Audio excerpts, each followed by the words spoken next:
எல்லாம் நல்லா இருக்கீங்களா? ரொம்ப மகிழ்ச்சி உங்கள் எல்லாரையும் சந்திச்சது. ஏற்கனவே நம்ம அந்த சல்லியர்கள் படத்தோடைய விழாவில் தம்பி தயாரிப்பாளர் வந்திருந்தார்.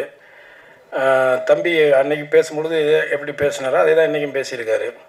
உண்மையிலே மைக்கேல் என்கிட்ட அறிமுகப்படுத்தினது தேனப்பன் தான். ரொம்ப நல்ல கதை, வித்தியாசமான ஒரு கதை.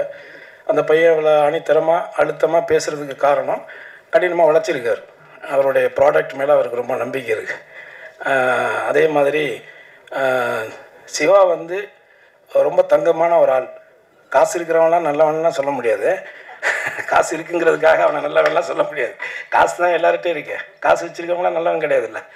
ஆனால் இவனுக்கிட்ட காசு இருக்குது. ஆனால் அந்த காசு அவன் ஈஸியாலாம் சம்பாதிக்கலை. அவன் ரொம்ப கஷ்டப்பட்டு தான் இந்த இடத்த போய் பிடிச்சிருக்கிறான்.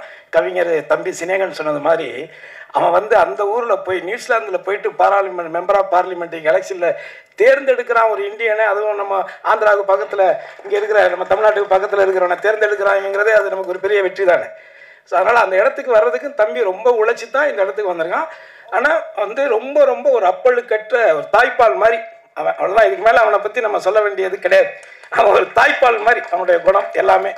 அதனால் அப்படி ஒரு நல்லவன், ஒரு நல்ல படத்தை, ஒரு நல்ல உழைப்பாளியை, ஒரு ரொம்ப திறமையான பையன். அவன் எல்லாமே அவனே ஒத்துக்கிட்டான். ஷார்ட் டெம்பரு அது இதுன்னு சொல்லிட்டான். அது எல்லாமே பிடிவாதம் என்ன, கிரியேட்டர்ஸுக்கு இருக்கிறதானே.